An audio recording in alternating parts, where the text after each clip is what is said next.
ഒരു വലിയൊരു ആർട്ടിസ്റ്റ് ഉണ്ടായിരുന്നു സെറ്റിൽ. സോ ഈ സ്റ്റേജിൽ പോയിട്ട് മൈക്ക് എടുത്തിട്ട് എന്തൊക്കെയോ ഒക്കെ എന്നെ കുറിച്ച് പറഞ്ഞിട്ടുണ്ടായിരുന്നു, ഒത്തിരി പറഞ്ഞിട്ടുണ്ടായിരുന്നു. എന്നിട്ട് എല്ലാവരും ഓഡിയൻസിലിരുന്ന് ചിരിച്ചു. പക്ഷെ എൻ്റെ പ്രൊഡ്യൂസർ ബൈജുവേട്ടൻ കണ്ടു. പക്ഷെ ആ സമയത്ത് അത്രയും വലിയൊരു ആർട്ടിസ്റ്റ് ഒന്നും പറയാൻ പറ്റില്ല. ബൈജുവേട്ടൻ വന്നിട്ട് ഒന്നും വേണ്ട, കരയണ്ട കേട്ടോ എന്ന് പറഞ്ഞിട്ട് എന്നെ ഒന്ന് കൺസോൾ ചെയ്തത് എൻ്റെ പ്രൊഡ്യൂസറായിരുന്നു. എന്ന് വെച്ചാൽ കണ്ണ് നിറഞ്ഞപ്പോൾ ബൈജുവേട്ടൻ കണ്ടു. പക്ഷെ എല്ലാവരും, അതും മോസ്റ്റ്ലി എല്ലാവരും ആണുങ്ങള്, all the men sitting in the audience എല്ലാവരും ചിരിച്ചു. ഇത്രയൊന്നും ചെയ്യരുത്, അത് റാഗിങ് ആയിട്ടാണ് ഞാൻ കൺസിഡർ ചെയ്യുന്നത്. ശരിക്കും അത്തരം സിറ്റുവേഷനുകൾ ഫേസ് ചെയ്യേണ്ടി വരും എന്നുള്ളത് മുൻകൂട്ടി അറിയാത്തതിന്റെ ആയിരുന്നു. സഡൻ ആയിട്ട് വന്നു, എല്ലാവരും ചിരിച്ചു. C it's okay, I can make A joke at my self. എനിക്ക് അത്രയും സെൻസ് ഓഫ് ഹ്യൂമർ ഒത്തിരി ഉണ്ട്. I don't take it so seriously. പക്ഷെ ഡേ 1 ഇത്രയും വലിയൊരു ഷോ നമ്മള് ആങ്കറിങ് ചെയ്യുമ്പോൾ എല്ലാം ഇങ്ങനെ പിടിച്ചു വെക്കുമ്പോൾ ഒരു ടെൻഷൻ ഉണ്ടാവും. പിന്നെ തന്നെയാണ് ഞാൻ അവിടെ ഞാൻ ആരും അറിയില്ല, നോ ബഡി. എല്ലാവരും ഞാൻ ഇന്ന് രാവിലെയാണ് ഫസ്റ്റ് ടൈം കണ്ടിരിക്കുന്നത്. അപ്പോൾ ചെറിയ ഏജും കുറച്ച് കുറവാണ്. അപ്പോൾ ആ സമയത്ത് ഇത്രയും ടെൻഷനിൽ പെട്ടെന്ന് ഇങ്ങനെ ആരെങ്കിലും എടുത്തു വെച്ച് പറഞ്ഞാൽ, അതും വെറുതെ ചെറിയ ജോക്കൊന്നുമല്ല, ഒത്തിരി ഇഷ്ടപ്പെട്ടു. അതൊരു അറ്റ്ലീസ്റ്റ് ഒരു 2-3 മിനിറ്റ്സ് എന്നെ കുറിച്ച് ഇങ്ങനെ ബാക്ക് ടു ബാക്ക് പേരെടുത്ത് വിളിച്ച് കളിയാക്കുക മൈക്കിൽ സ്റ്റേജിൽ നിന്നിട്ട്. സോ ഇറ്റ്സ് മനസ്സിൽ തട്ടും. ട്രാക്ക് തന്നെയായിരുന്നു 100%. മലയാളം കണ്ട ഏറ്റവും ഹിറ്റ് ഷോ കൂടിയാണ് ആക്ച്വലി വോഡഫോൺ അല്ലെ, കോമഡി സ്റ്റാർ. ഒരു തുടക്കക്കാരി എന്നുള്ള രീതിയിലേക്ക് കിട്ടിയ സ്വീകാര്യതയും വളരെ വലുതായിരുന്നു അല്ലെ, ഒരു ആങ്കറായിട്ട് ഇത്രത്തോളം പോകും. പക്ഷെ എന്തുകൊണ്ട് അവിടെ പെട്ടെന്ന് കുറച്ച് നാളുകൾക്ക് ശേഷം അവിടെ ആങ്കറായിട്ട് ശ്രുതി മേനോനെ കാണുന്നില്ല? ജഡ്ജസ് ആണെങ്കിലും ബാക്കി ക്രൂ ആണെന്നുണ്ടെങ്കിലും ബാക്കി എല്ലാവരും അതേപോലെ തന്നെ നിൽക്കുന്നു. എന്തുകൊണ്ട് ആങ്കറിനെ പെട്ടെന്ന് മാറ്റി? ഇതേ രീതിയിൽ സഹകരിക്കാൻ പറ്റാത്തത് കൊണ്ടോ, അല്ലെങ്കിൽ വിട്ടുവീഴ്ചകൾ തയ്യാറാവുന്നതുകൊണ്ടോ, എന്തുകൊണ്ടായിരുന്നു? എനിക്കറിയില്ല റോഹൻ, ടു ബി ഓണസ്റ്റ്. ഞാൻ ചോദിച്ചില്ല. ആ ഷോനെ കുറിച്ച് എനിക്കൊന്നും നെഗറ്റീവ് പറയാനില്ല. ഫസ്റ്റ് ഓഫ് ഓൾ, കാരണം നെഗറ്റീവ് ഒന്നും ഇല്ല. ഈ ഒരു ചെറിയൊരു എക്സാമ്പിൾ ഞാൻ പറഞ്ഞത്, അതൊരു വേറൊരു ആർട്ടിസ്റ്റ് കളിയാക്കിയത്, ദാറ്റ് ഈസ് കംപ്ലീറ്റ്ലി ഡിഫറെൻറ്റ്. പക്ഷെ that show Vodafone comedy stars എനിക്ക് തന്നിരിക്കുന്നത് ഒത്തിരി കൂടുതൽ ഓൺലി പോസിറ്റീവ് മെമ്മറീസ് ആണ്, ആൻഡ് ബ്യൂട്ടിഫുൾ മെമ്മറീസ് ആണ്. എന്ന് വെച്ചാൽ എല്ലാവരും എന്നെ അറിയുന്നത് കോമഡി സ്റ്റാർസ്. പിന്നെ ഞാൻ എയർപോർട്ടിൽ, ഞാൻ ചിലപ്പോൾ കൊച്ചി ടു ബോംബെ ടു കൊച്ചി, ഞാൻ താമസിക്കുന്ന വീട് ബോംബെയിലാണല്ലോ. ആ സമയത്ത് എയർപോർട്ടിൽ കാണുമ്പോഴും എന്നോട് ഇങ്ങനെ ബ്രേക്ക് എടുക്കുന്ന സമയത്ത് ഞാൻ എൻ്റെ കൈ ഇങ്ങനെ മുകളിൽ ചെയ്യുന്നത് അവർ ചെയ്യിപ്പിച്ചിട്ടുണ്ട്. Fans and audience and public use to come to me and say, ചേച്ചി ഇങ്ങനെ ഒന്ന് കൈ ചെയ്തിട്ട് ഒരു ഫോട്ടോ എടുക്കണം. അങ്ങനെ അത്രത്തോളം എന്നെ നോട്ടീസ് ചെയ്തത് കോമഡി സ്റ്റാർസിലൂടെയാണ്. അപ്പോൾ I have only amazing things to say about comedy stars. And our anchor change ചെയ്യാൻ ഇന്റേണൽ ഡിസിഷൻ ആണെങ്കിൽ ഓക്കെ, അതിനെ കുറിച്ച് ചോദിച്ചിട്ടില്ല. പക്ഷെ ജഡ്ജസ് അവരെന്നെ തുടരുന്നു. പക്ഷെ ഞാൻ കേട്ടിട്ടുള്ളത് ഓൾറെഡി ശ്രുതി മേനോനെ ആക്ച്വലി ജഡ്ജസ് ആയിട്ടുള്ള അഭിപ്രായ വ്യത്യാസങ്ങൾ ഉണ്ടായിരുന്നു എന്നത് ഒരു കാരണമായിട്ട് കേട്ടിട്ടുണ്ട്. ശരിയാണോ? Not at all, never. ഞാൻ ഓൺ ക്യാമറ പറയാണ്, ഒരിക്കലും ഇല്ല.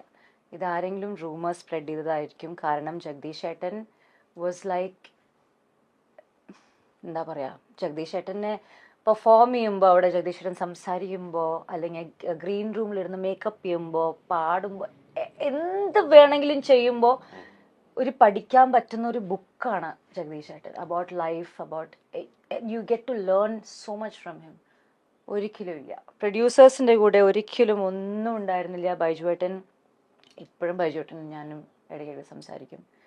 അങ്ങനെ പറഞ്ഞവർ തെറ്റാണ് പറഞ്ഞിരിക്കുന്നത്. ഇറ്റ്സ് എ ലൈ, ആബ്സല്യൂട്ട് ലൈ. അങ്ങനത്തെ ഒന്നും ഉണ്ടായിട്ടില്ല.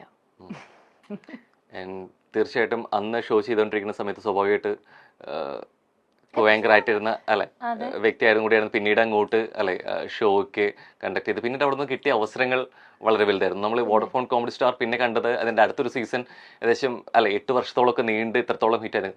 ശരിക്കും അടുത്തൊരു ആങ്കർ വരുന്നു, അവർക്ക് ഇത്രത്തോളം റീച്ച് കിട്ടുന്നു, ആ ഷോ ആ വ്യക്തിയുടെ പേരിലും കൂടി അറിയപ്പെടുന്നു എന്നുള്ളത് ഇത് അറിയുന്നത് ഒരു കലാകാരൻ എന്നുള്ള നിലയിൽ സന്തോഷമാണോ അത് എനിക്കുണ്ടായിരുന്ന അവസരം നഷ്ടപ്പെട്ടു എന്നുള്ള രീതിയിൽ ഒരിക്കലും ഇല്ല. എനിക്ക് ഞാൻ വോഡഫോൺ കോമഡി സ്റ്റാർസിനെ ക്രിയേറ്റ് ചെയ്ത ആ എക്സൈറ്റ്മെന്റ് എന്റെ അഭിപ്രായത്തിൽ ആരും ചെയ്യാൻ പറ്റിയിട്ടില്ല, ആർക്കും ചെയ്യാൻ പറ്റിയിട്ടില്ല. ഇല്ല. ആരൊക്കെ പിന്നീട് വന്നു കഴിഞ്ഞാലും ശ്രുതി മേനോൻ ചെയ്തു വെച്ച തട്ട് അല്ലേ? ആൾക്കാർ പറയട്ടെ, നിങ്ങൾ പറയൂ.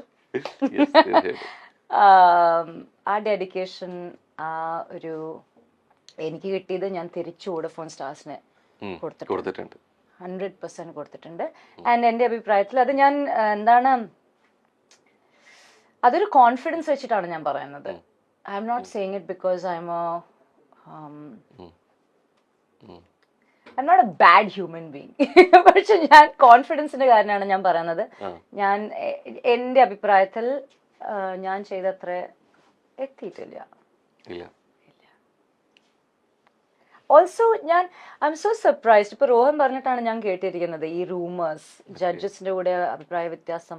കാരണം ജഡ്ജസ് ഞങ്ങളെല്ലാവരും ഒരുമിച്ചിരുന്ന് എത്രത്തോളം നമ്മൾ എൻജോയ് ചെയ്തിട്ടാണ് ഷോ ഷൂട്ട് ചെയ്തിരിക്കുന്നത്. യുനോ, അതായത് രാവിലെ തൊട്ട് തുടങ്ങിയ എനർജി ഈസ് ഹൈ.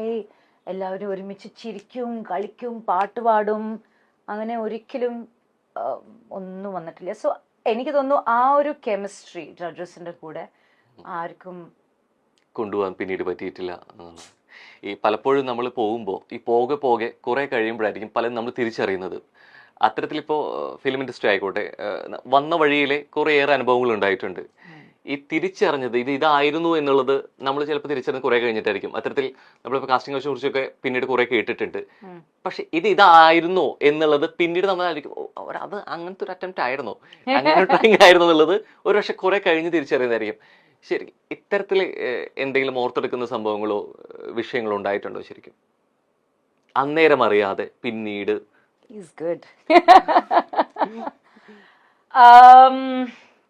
തീർച്ചയായിട്ടും ഉണ്ട്. അഗൈൻ ഞാനൊരു ഫ്രണ്ട്ലി നേച്ചർ ആയൊരു പേഴ്സണാലിറ്റിയാണ്. പ്ലസ് കേരളത്തിൽ നല്ല ഞാൻ പഠിച്ചതും വളർന്നതും ബോംബെയിലാണ്. അപ്പോൾ ഞാൻ നേരത്തെ പറഞ്ഞ കൾച്ചർ ഷോക്കിൻ്റെ പോലെ ഞാൻ ഓപ്പണായിട്ട് സംസാരിക്കുമ്പോൾ ഞാൻ പടങ്ങളൊക്കെ ചെയ്യുമ്പോൾ ചില ആക്ടേഴ്സ്, സീനിയർ ആക്ടേഴ്സ്, വളരെ പോപ്പുലറായ ആക്ടേഴ്സ്, അവരുടെ ഒരു ഇംപ്രഷൻ എന്ന് വെച്ചാൽ ഈ കുട്ടി ലൂസ് ക്യാരക്ടേർഡാണ്. അത് ഞാനല്ല, എനിബഡി, ഏത് പെൺകുട്ടിയായാലും ശരി.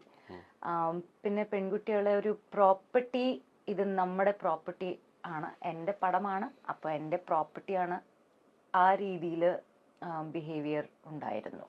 അത്ര ഞാൻ എക്സ്പീരിയൻസ് ചെയ്തിട്ടുണ്ട്. അത് എന്നോട് ചോദിച്ചിട്ടുണ്ട്, നിനക്കെന്തിനാണ് ഇത്ര നാണം, നിനക്കെന്താ നാണം എന്ന് എന്തൊക്കെയൊക്കെ ഡയറക്ടേഴ്സ് ചോദിച്ചിട്ടുണ്ട്. നിനക്കെന്തിനാ ഇത്ര നാണം? അതും പബ്ലിക്കില്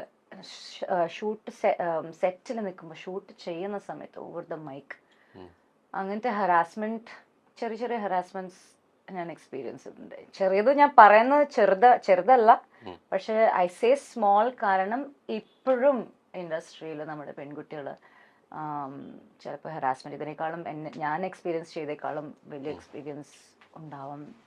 റിയാക്ട് ചെയ്തിരുന്നു? ഞാൻ റിയാക്ട് ഇല്ല.